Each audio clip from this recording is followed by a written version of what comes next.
There is an article floating around the web. It's been out there for a couple of days, which should probably garner some of our attention for various reasons.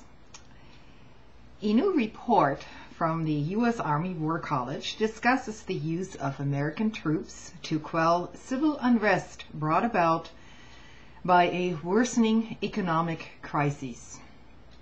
The report from the War College's Strategic Studies Institute warns that the U.S. military must prepare for a violent strategic dislocation inside the United States that could be provoked by unforeseen economic collapse and or loss of functioning political and legal order.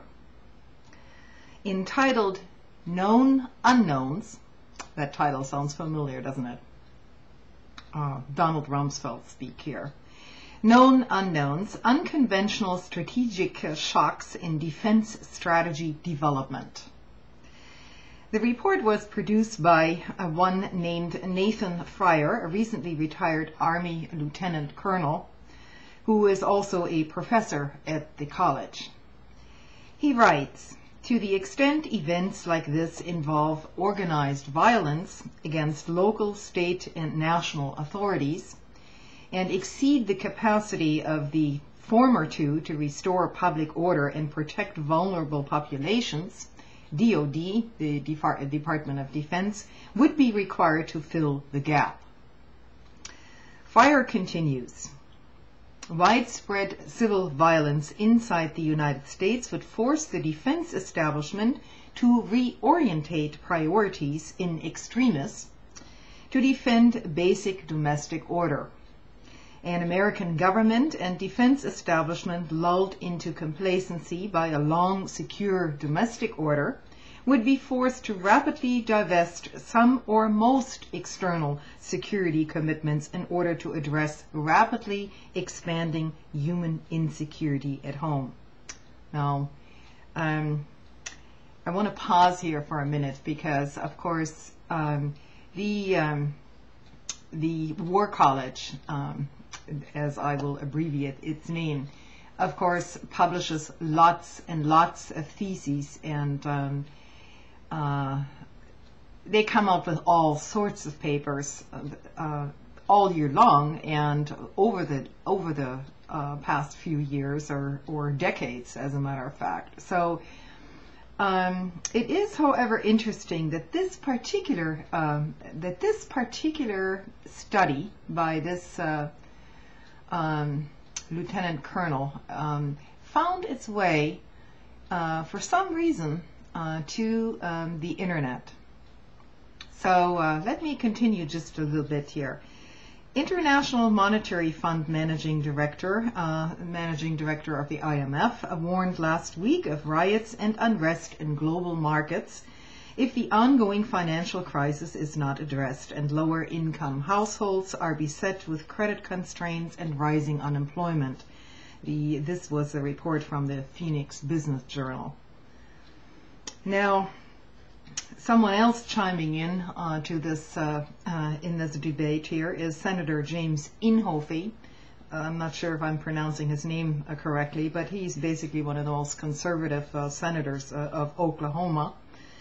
And he disclosed that Treasury Secretary Henry Paulson discussed a worst-case scenario as he pushed the Wall Street bailout in September. I guess that must have been that closed meeting that nobody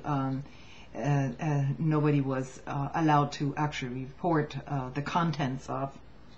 But now it's all leaking out, I guess, that this kind of scenario, Paulson warned, might lead to the declaration of martial law.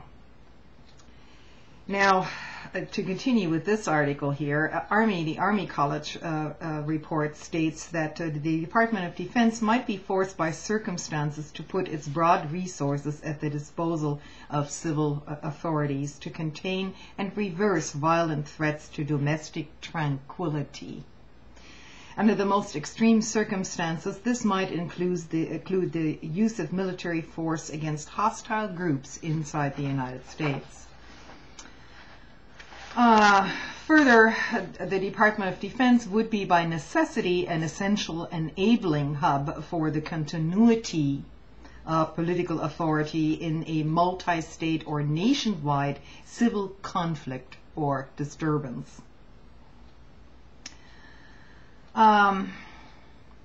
You know, we all know about the Posse Comitatus Act by now, that essentially the military is not allowed to operate inside the United States, and this would be, you know, another video for another time.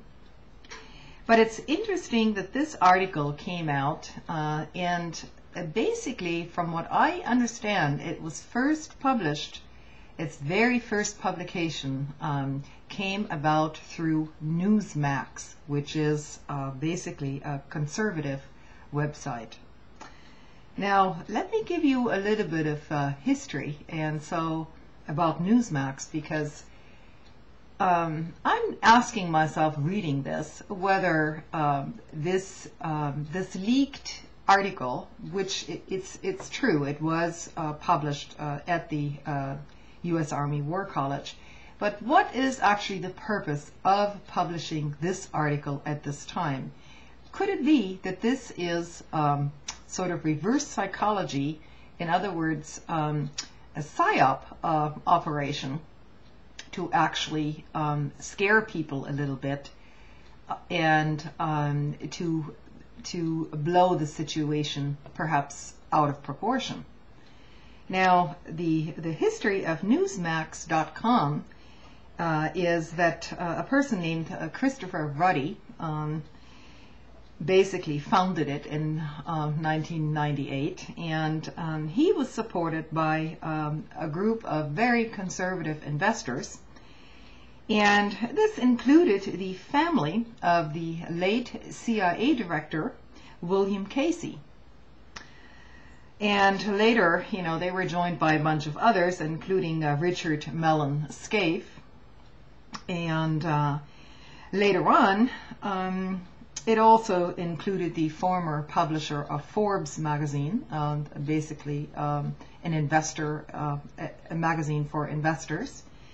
And then it gets even better. Former Nixon Chief of Staff, Secretary of State Alexander Haig, also serves as a special advisor, or has served as a special advisor to Newsmax. So perhaps we should take this story, if it becomes wider on the internet, with a little bit of a grain of salt, because it may have actually a very different purpose. It always pays to check out your sources. Good night.